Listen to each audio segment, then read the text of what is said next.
Hey everyone, this is Mike Wolf and welcome to the Food Tech Show. Today's guest is Koby Nahmias, Koby Nahmias, a longtime biotech engineer, entrepreneur, founder of Future Meat Technologies, a company that if you follow the cell-based meat world at all, you've been pretty surprised, as I have possibly, about the low cost of cell-based chicken that they've been talking about, the ability for them to really make advances quickly. And so I've been excited to talk to Koby about what he's been building, how he got to where he is, and where he thinks things are going. It was a really interesting conversation. We talk about the early days when he was sitting there by the river in Boston. He was on sabbatical. He gets a call from an investor who's curious about Koby's thoughts about the cell-based meat burger, the lab-created hamburger by Mark Post, the $250,000 hamburger.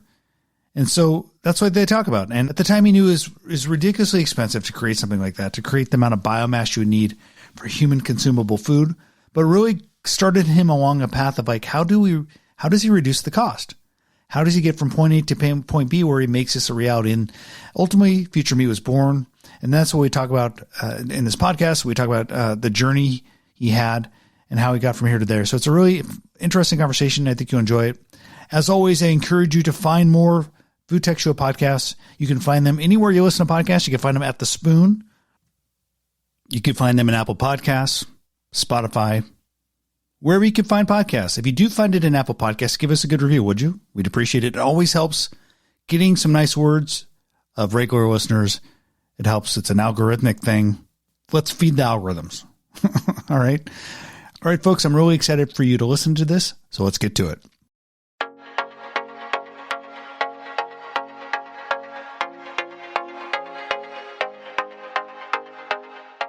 Hey, well, I'm happy to be here with Future Meat Technologies founder and chief science officer, Nahmias. Now, you correct it, because I know I butchered it.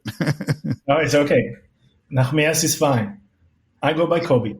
Oh, Koby works for me, so we'll call you Koby. And happy to have you here. You're in Israel today. Where are you exactly in Israel?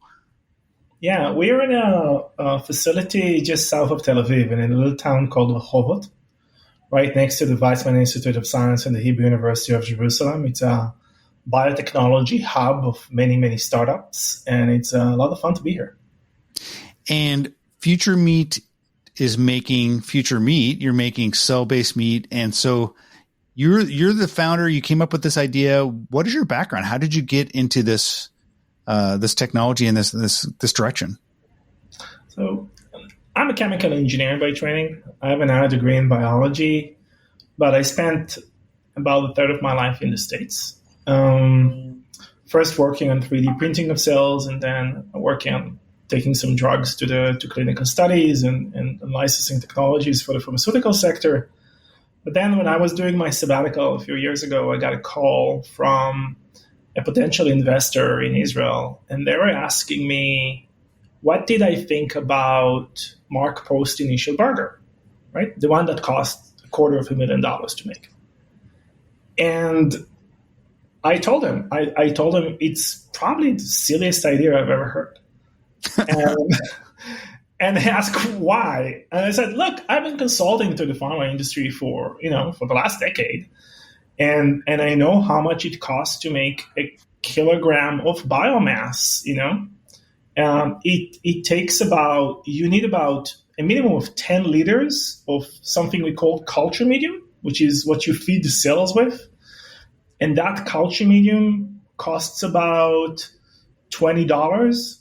So you need at least $200 for every kilogram of mass that you're going to be ending up producing. And this is with the best technology that people invested billions of dollars to make. So yeah, $250,000 is a long way ahead. But as you drive the cost down, you're going to hit a wall around $200 a kilogram. And this is not the price that anybody's going to be willing to pay. In this conversation you had, it was roughly, give us a time frame? 2000. So that was around 2015.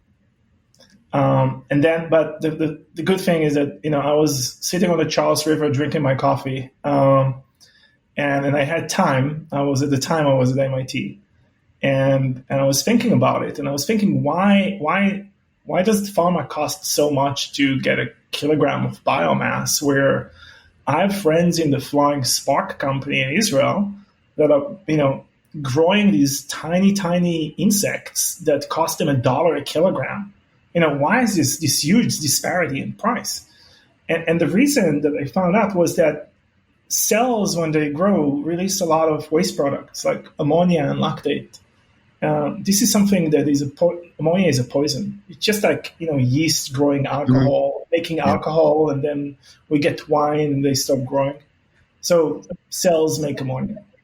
And the reason that insects don't die from it is because insects and us and all the other animals on the planet have either a liver or something like the liver that actively removes that waste products from the system and allows the cells to grow much faster and without any toxins.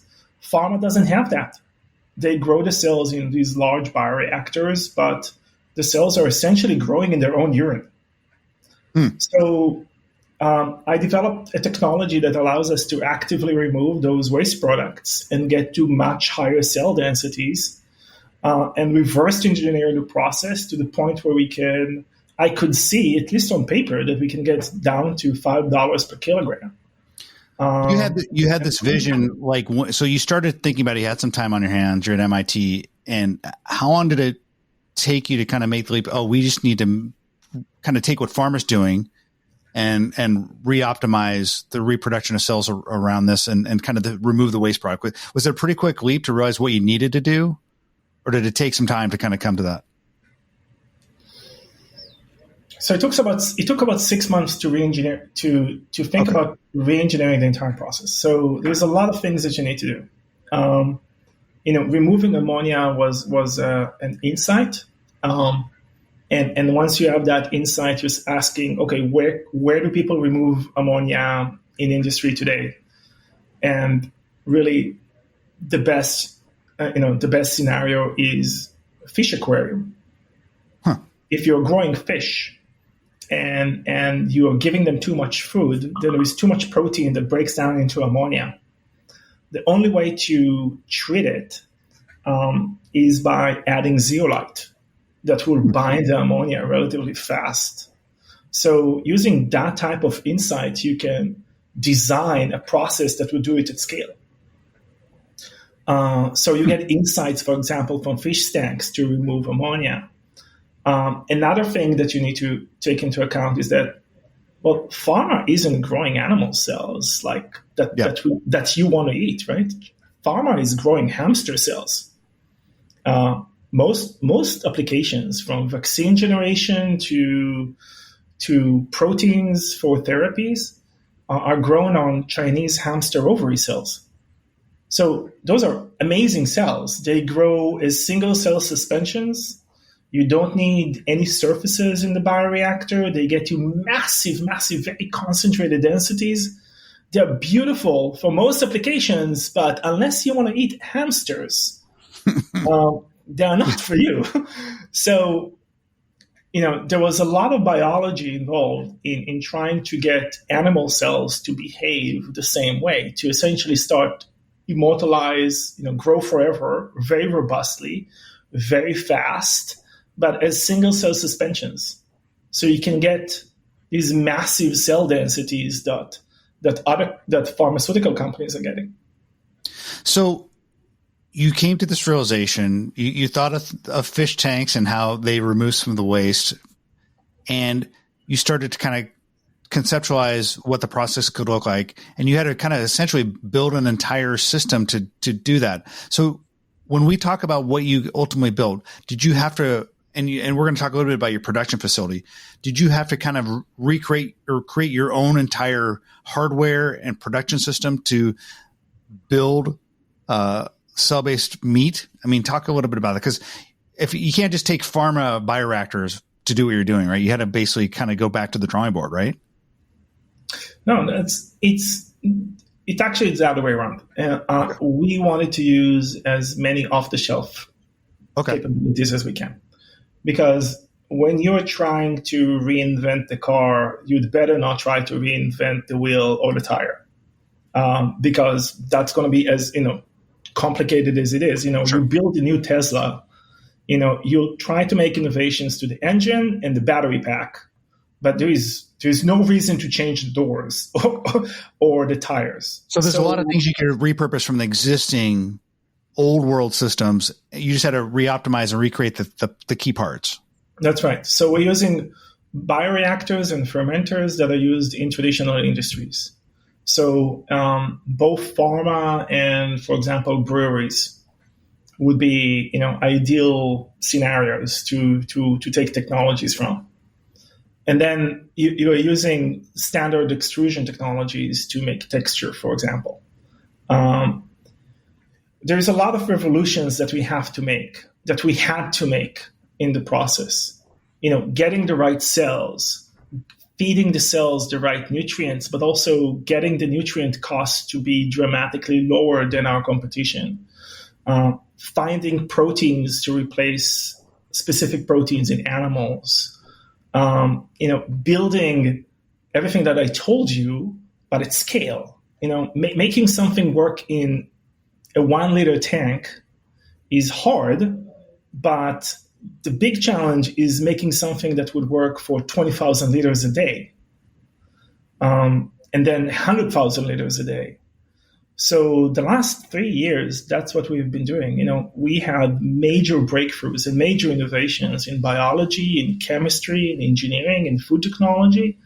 I used to describe it as the Apollo project of the 21st century, and I think this is exactly what it is. Is these leaps in scale around replication of cells sounds like they're kind of following along the traditional technology framing we think about, like Moore's Law. And, Ron Chiget has written saying cultured meat is following kind of the same cost reduction curve.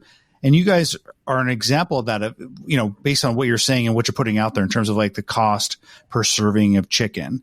So are we able to kind of make those same kind of orders of magnitude leaps that it follows the same technology kind of cost curve reduction around Moore's Law with cultured food, with cell biology and cell-based meat? To some extent, yes. But even Moore's Law ended at some point. So, look, when Feynman came with his lecture that talks about there is plenty of room in the bottom, then people saw a new insight. And the new insight was, let's go small, right? Let's take the transistors that we know that are working, and let's make them smaller and smaller and smaller and smaller and smaller. When you have this type of technology, essentially you didn't change the technology that much. It's lithography, and you make the transistors smaller. So you start from something that is a millimeter, and then you go to hundreds of microns, and then tens of microns, and then 1 micron, and then hundreds of nanometers, and then 10 nanometers. There is a progression there that you can follow that makes technological sense. In cultured meat, the biggest drop was in the price of the culture medium. Mm-hmm. So you can take it and you can drop it all the way to around the price of Coca-Cola. Because this Coca-Cola is something that you make in bulk in the entire world, right? It's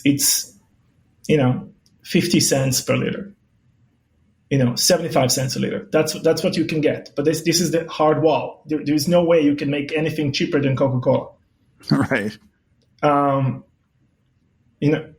It's when you're making cultured medium, you start by, you start at around $500 per liter, and then you start dropping the prices down. So there was a recent review that came out of the Good Food Institute that most cultured meat companies are still playing around at a $200, $150 per liter of cultured medium. Pharma is paying about $20 per liter of cultured medium. The reason that we are ahead of the pack, one of the reasons is that we managed to drop the price of culture medium below $10 per liter of culture medium. Can you talk about how you did that? And are you using fetal bovine serum, or have you moved beyond that and moved to a non-fetal bovine serum? Can you talk about your culture medium? Yeah, of course. But let me just finish the idea first. Sure. Yeah. So we're dropping it further, and there's going to be a few more announcements as we go down, from 10 to 5 to 2 to 1. But there's a hard limit there, and the hard limit we are going to hit it at 222. Based on the kinetics, you can't drop that price any longer. Any additional innovations are going to come from somewhere else. So the equivalence to Moore's law and Intel is that this is the electron gap. This is the point where the transistor can't be smaller, and you need to think about something else like three-dimensional architecture of chips. And this is where our media rejuvenation, for example, comes into play to drop the price lower, because we can recycle the medium again and again and again and get greater efficiencies. Yeah, they had to start jumping through hoops and doing things like multi-core and look at other, like you said, three-dimensional architectures. And it sounds like you guys have to start to get creative. But you kind of mentioned that lower threshold limit. What was that number again?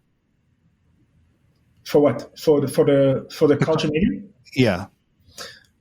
We think it's around 50 cents. Okay. Essentially the price of Coca-Cola. And how were you able to kind of ride it below $10 today and riding it down towards 50 cents? What innovation did you have there? So quite a few, but the first thing you ask is about serum. And this is a very critically important conversation to have. First of all, serum is very expensive. If you're making your culture medium with serum, you're above $20-something per liter.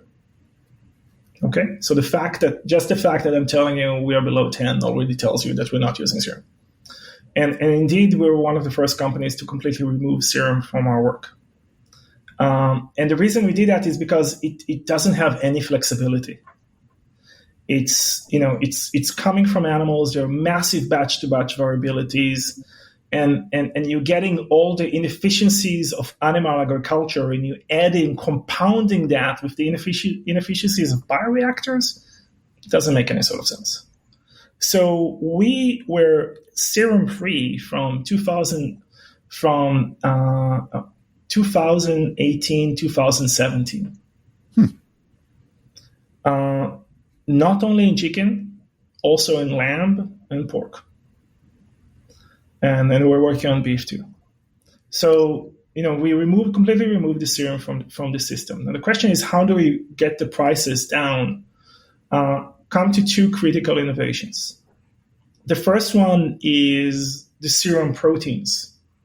See, even if you're not using serum, there is still proteins like albumin that you can make recombinantly in rice, for example, but they cost a fortune. They cost about $60 per kilogram. And if you're trying to, make that and use that, then, their prices are going to go through the roof. What we saw and what we found is that plants make albumin too. We found albumin homolog to animals. We found it in chickpeas, in soybeans. And this was a critical innovation for us. When you think about it, it's very similar to what Impossible Foods did, right? Impossible Foods found the animal hemoglobin in soy, right? They found leg hemoglobin. And what we did is found animal albumin in chickpeas and soybeans as well. And when we start doing that, you can reduce the price of the culture medium by tens of percentages, 30 to 60%. The second innovation we had was replacing the growth factors. Mm-hmm. So growth factors are small proteins that need to activate specific pathways in the cells that make them grow and expand and survive and be healthy. They're found in all the plasma of animals. And the way to get those growth factors is by producing them in bacteria or yeast. Again, recombinantly. Yep. These are very expensive, to the point where they cost close to $1 million per kilogram. And what we found was small molecules that can replace them. So small molecules can actually activate the same pathways, and they cost a lot less, and they can reduce the cost of the culture medium by another 25-30%. And where are you sourcing the molecules? So it really depends what small molecules. Some of them need to be made synthetically. Others are natural. So, for example, one of the most common molecules that we're using is actually found in sunflowers. Okay. And so you guys have ridden down this cost curve. I think I read in your most recent release it's $3.90 per serving of your cell culture meat, right? Is that kind of where you're at today? No, we are way below that now. Okay. Well, but that was it's for chicken. Okay. And the last press release was about, I think, 2 months ago. And so 2 months ago is $3.90. You're still writing it down. And I think you guys announced that you had built a production facility that produces up to the equivalent of 5,000 or so burgers today. Is that kind of where you're at from a production or the aimed production capacity? So that's max capacity. Okay. So it's important to sure. So there is, first of all, we built a production line, the first production line for cultured meat, on the 5th story of a commercial building right above a supermarket. So it's not obviously it's not a factory farm, right? It's in a single room. But we can get massive efficiencies. And the production facility, once it ratchets up at its peak production, can theoretically produce all the way to about 500 kilograms a day. This mass is coming from a facility that is smaller than your living room. Okay? It's about a cow a day. It's transformative when you think about space. We use 30% of the surface of the United States right now just for pasture and range of cattle. If when we demonstrate this, we're talking about releasing 99 point something % of that space. So what does this look like when you start to scale to the levels where you start feeding like a quick service chain, right? So you talked about repurposing some of the existing equipment that is used, like bioreactors from breweries, for example. Clearly, a big Anheuser-Busch bioreactor is not going to fit in I wouldn't think, in kind of an office level building. So at some point, are you going to maybe take what you're building here and even scale it further to kind of a higher scale production capacity? Yeah, so we're now raising the money to build the first production site in the United States. Okay. And it's on one hand, it's going to look artificially like a brewery. You're going to see a lot of stainless steel vats, thousands of liters in volume. On the other hand, it's for somebody who has a trained eye, it's going to look a little bit different from a brewery. In a brewery, usually you're talking about tens of thousands, hundreds of thousands of liters. Even Sam Adams, you'll see, these massive columns that go up in the sky. Here, you can't go up in the sky because the pressure is going to crush your cells. You need to make something that is more kind of like an aquarium, but from stainless steel and round. So think about the microbrewery is probably the best analog. So what's the microbrewery where you are right now? There's a lot of them in the Seattle. In Boston, I think. Yeah. Well, I'm in Seattle. Red Hook's the oldest probably, but. Yeah. So exactly when you see this facility, the vessels are around 1,000 liters. Mm-hmm. more or less you get a feeling of what you can of how the factory would look like inside. That's interesting. So you have to architect it around cells because it's different obviously than beer, and so it can't go up vertically.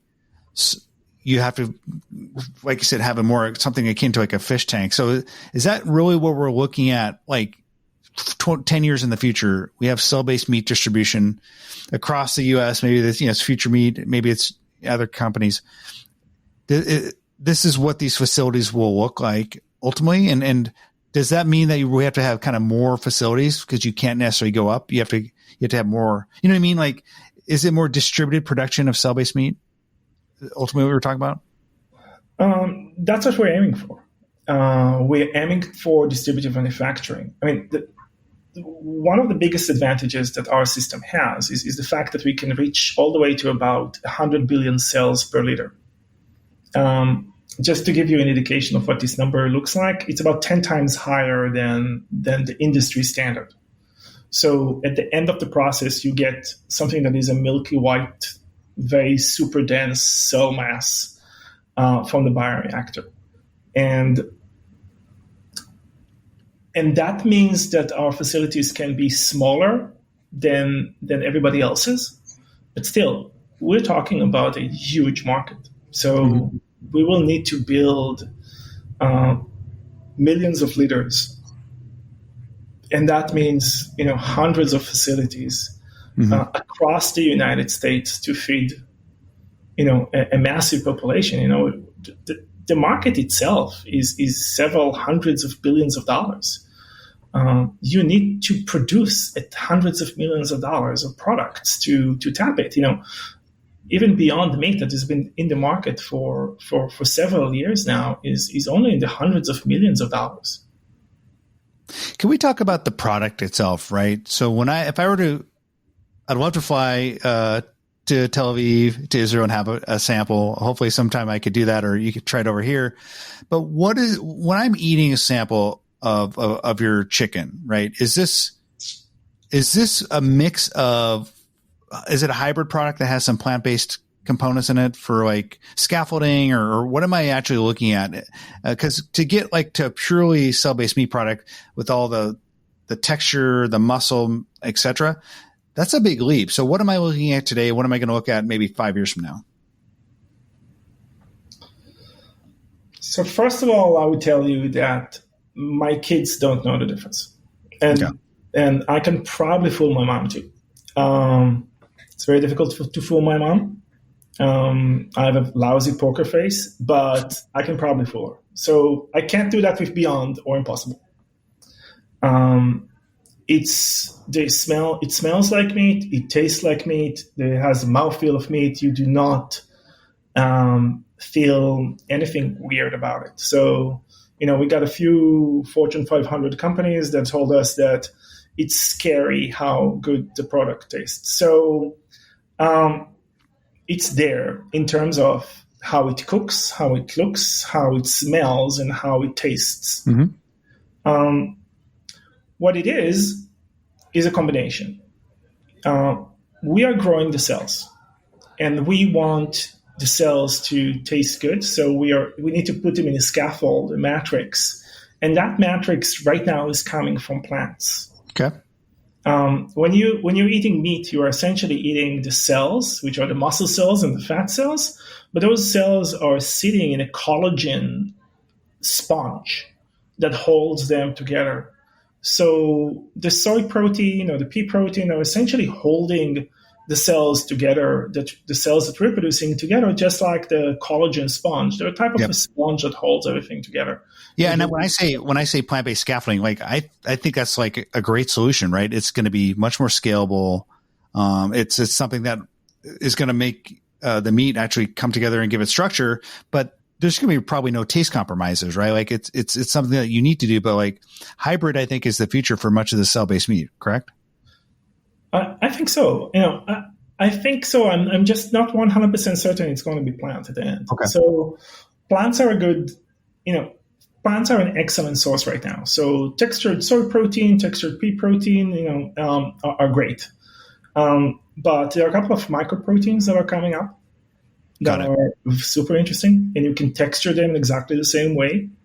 And we are producing biomass that is muscle, and muscle can be similarly textured. So there's a good chance that, once the prices drop to a certain level, you'll be able to produce muscle cells and then texturize them and then use them as a scaffold for all the other cells in the process. And so as I think actually get to a full cultured meat product, it really depends where you want to go. Yeah. I think Paul Shapiro made a great point to me when I talked to him on the podcast. He said, fungi is actually much closer to human or to meat than plants, right? On the continuum. And so you're talking about using mycoproteins, using a fungi for scaffolding, and that is going to give you probably something much more akin to what we know in terms of texture and flavor in terms of meat, right? Yes. There's only a couple of problems with fungi. And that's, a certain population of humans has allergies to them, especially, when you're going to mosses and other types of fungi. So you really need to be careful when you're producing fungi. So I think it's a little bit away, and plant is probably going to be leading the charge over the next decade. But if I'm trying to think long-term, there's a very good chance that fungi or something very similar to it is going to be the major protein of choice for scaffolding. Can we identify in fungi, like, what are the major things that humans have reactions to from an allergic standpoint? And if that's the case, could you use something like CRISPR or genetic editing to kind of remove that and make mycoprotein or fungi more realistic as a scaffolding? Look, you can use CRISPR to do everything, but we have chosen to go to a non-GMO route. Okay. And by the way, I'm also a researcher. I'm heading a large research lab at the Hebrew University. I have a lot of work in genetics and drug development still, and I use genetic engineering in my lab. For human health, I think it's super important, everything that we're doing. But for human nutrition, I'm very cautious. And the reason I'm cautious is that, look, there is a reason why nobody is allergic to chicken or beef, for that matter. We have been eating these animals for the past million years.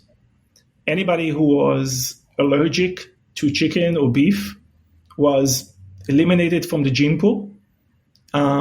So there's probably less to worry about. So it doesn't matter how fast your chickens are normally mutating or your cows are mutating. There is very little chance that you're going to develop allergies for those animals. On the other hand, if I start genetically modifying the cells, every time that I do targeted mutations with CRISPR, I get dozens of non-specific cuts. And I don't really know what I have at the end. I need to fully sequence the entire thing and figure out whether there is a chance of an unintended cut, causing something that will give somebody an immune reaction. Now, it could be as simple as a simple allergy, but it could be as bad as an autoimmune response. So I would be very cautious with CRISPR modifications in general. Not to say that they're not useful for many things. Just that, we need to give DNA the respect it deserves, right? If there is something we learned from Jurassic Park, it's that. And this is why we chose to go to a non-GMO route. For fungi and for there's a lot of things you can do. If I start genetically editing cells, then I don't need to go to fungi. I can make mammalian cells that will grow almost as fast. So, and not to go too much down the CRISPR route, but if you start using gene editing, even in fungi, there's those risks of those unintended consequences as much as there would be in mammalian cells, is what you're saying? Yeah. Yeah. And I'm not saying that it's not a useful tool, and I'm not saying that people shouldn't be doing that. I think that they need to pay close attention to it. So you guys are raising money to build production facilities in the U.S. It sounds like you have big plans to really kind of scale Future Meat as a company that maybe even has its own consumer-facing brand. I mean, what are the plans for the future? Are you going to partner with meat production companies or kind of big brands in the U.S. that are already familiar, or do you want to become a brand that consumers know in the U.S. and elsewhere? The honest answer is a little bit of both. I think that consumer education is going to be critical when you enter the market with a new product like cultured meat. I think we need to control the narrative, and that means building a consumer-facing brand. And this is where we're going. We're going to be a B2C company, and essentially this is where we are aiming our major efforts. That's not to say that in the long run, as production ratchets up, there are not going to be opportunities for B2B to working with other industries. And you know that, for example, we have a joint development agreement that was signed with Nestle, and we're working with other partners as well, because we're always exploring these partnerships. We think it's very, very important for people to understand what the future is holding. We're talking about a complete transformation of the food industry on the planet, on a planetary scale. There hasn't been a revolution like this since the introduction of the electric light bulb. It's exciting. And you guys are certainly one of the leaders that I've seen in terms of getting that cost down. You have an industry peer group that's pretty small at this point who are at the scale you are. Are you talking to like the Josh Tetricks of the world or the Just Eats? Are you guys out there? Because it is a pretty small peer group, and I think there's plenty of the pie that you guys can eat into for meat alternatives. Do you guys all kind of communicate and kind of compare notes? Yeah, some more than others. Uma Valente and I both come from Minnesota. We had a couple of conversations. We visited them. They didn't get a chance to visit us yet. Shulamit Levenberg and I are close colleagues. And we know Didier, and we are very closely talking with other farms as well. I got to meet Mark Post several times. I gave a lecture at the Hebrew University. We invited him. And we know the team in Masa Meat extremely well. So, yeah, it sounds like you're kind of out there and working together. And I think it is kind of that stage of the industry, right, where a lot of the early pioneers are talking, because there's so much work to be done and so many milestones to pass.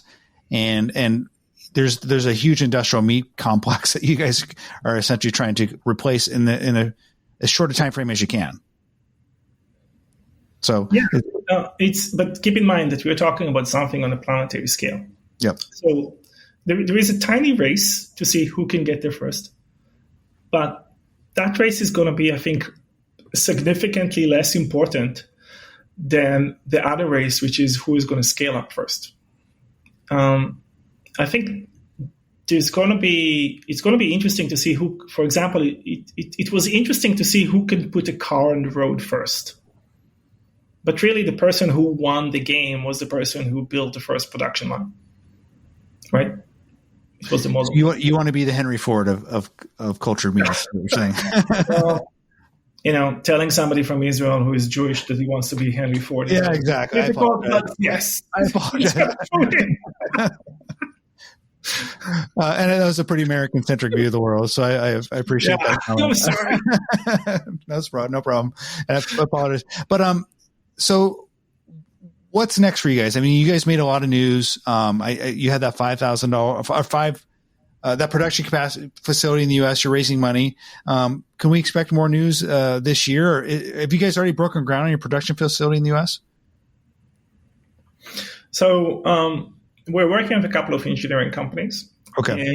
And we're seeking sites, and this is ongoing. So I'm not sure that we're going to be breaking ground in the next couple of months, but hopefully before the end of the year.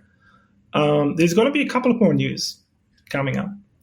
Some of them are going to be related to price. Hopefully some of them are going to be related to other technologies. So we are very interested in whole cuts technologies. Mm-hmm.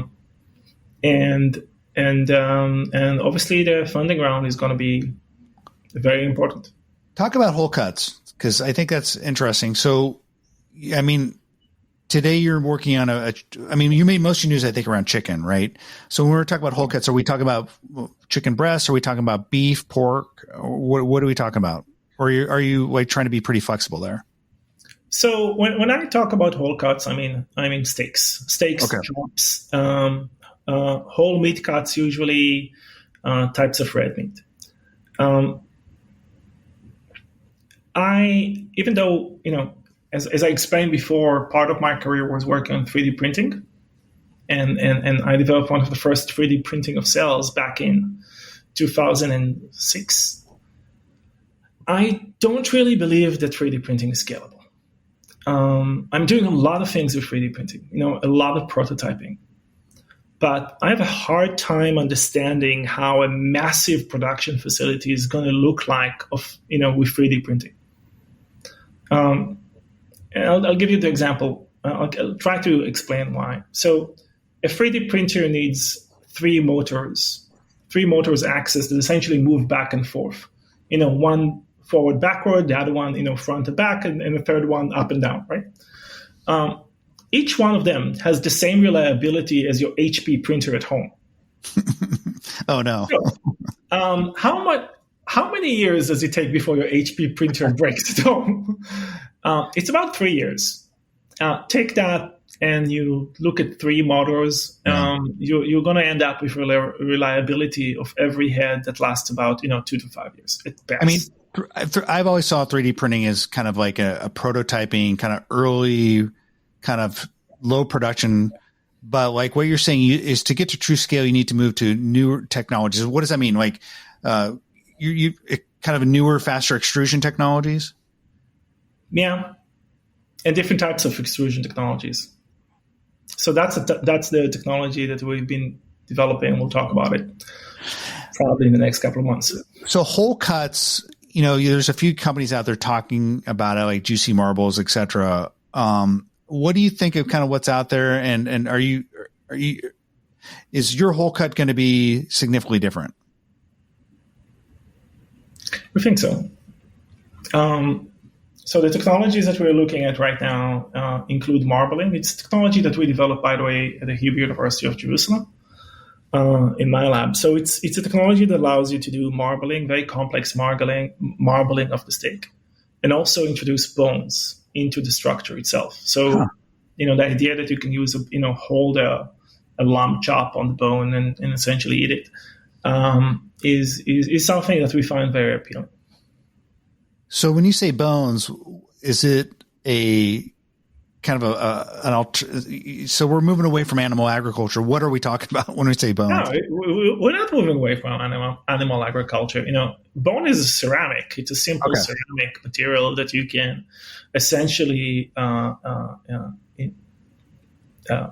cut, mold, and make into an edible part. Got it. And for the marbling, edible part, but a cookable part. For the marbling, a lot of the folks today are looking at using plant-based fats. What is your marbling going to consist of from a fat perspective, or can you talk to that? Yeah, so we have a critical technology that allows us to do either plant-based fats or cell-based fat that will still give you, that will be essentially gel under a certain temperature and will give you this white tissue that you expect to see in a steak. We need to talk about it again in about 2 to 3 months, and I'll show you all the pictures and we can talk about how it looks like. Right now, you asked me what we're working on and what we think is going to be interesting over the next couple of years. Whole cuts it is, but not 3D printing. And we can go over why. Yeah. Not exactly into the technology right now. I understand that. And we don't, you gotta keep working on it. And I'm excited to hear about what you're building in a couple months. But this has been great. I've been just following you guys pretty closely. Lots of news coming out, and impressive leaps in terms of overall reduction in costs. And so it's exciting to hear. And so thank you for spending time with me, Koby. Thanks, Michael. there is one point that we didn't touch on. I don't know how so much I can more- edit that out. So, what do you want me to tee up a question for you? I would love to talk about, your point about fat. I think is very, very interesting. I would like to talk about palm oil and coconut oil in a general plant-based industry, and about how cultured fat can move us away from it. Okay. So when we look at a lot of the move towards meat alternatives, I think a lot of the work being done today is in fats, right? So can you talk a little bit about what you're seeing there and what we're seeing in terms of innovation? Yeah. So there's something very interesting about the projects that you get in. And when you're trying to make a burger or a whole cut of chicken, then one of the things that is going to be very, very important is the sizzle, right? You want fat that melts, that stays solid first, and then melts when you cook it on a frying pan or on a grill. That's what gives you the juiciness. It gives you most of the smell. Right now, it's coming from palm oil industry. It's coming from palm oil or coconut oil. And the biggest problem is that it's not very sustainable. You can source coconut oil from some islands that are in a sustainable fashion, but that sourcing is good enough if you're trying to feed a few millions of people. If you are trying to replace the entire industry, you're going to be reliant on massive plantation of palm trees. And, well, we have the same number of forests burning in Southeast Asia as they are in South America. But in Asia, it's because of the palm oil industry. So if we're thinking about really a sustainable alternative to meat, we need to think about a fat that is solid at room temperature and is not coming from saturated fat in the palm oil industry. And this is where cultured fat is really unique. See, the reason why our fat, the fat that we produce in cell culture, is solid at room temperature is not because it's coming from saturated fat like palm oil. It's because it's enveloped in a cellular membrane that keeps the fat inside. So we can add fat that is not coming from palm oil. It's actually coming from high fructose corn syrup, because the cells are making the fat themselves, and they're making it from glucose. So, jokingly, I say it's the first good use I ever found for high fructose corn syrup, but it's a lot more sustainable than palm oil. And the added advantage is that you can dramatically reduce the amount of saturated fats of your products. So imagine a hamburger that has 70 to 80% less saturated fat than a regular hamburger, but also maybe 40% less saturated fat than a Beyond Burger. And I think that would be a massive claim, and it's going to be fascinating to see how it plays out over the next couple of years. So interesting. So much work to be done there, but it sounds like you've thought about every part of kind of what we ultimately get in terms of meat and how to do it more sustainably, and I'm working towards on progress on that. So, Koby, thank you so much for spending time with me, and it's been fascinating talking to you. Thanks, Michael. I really appreciate it.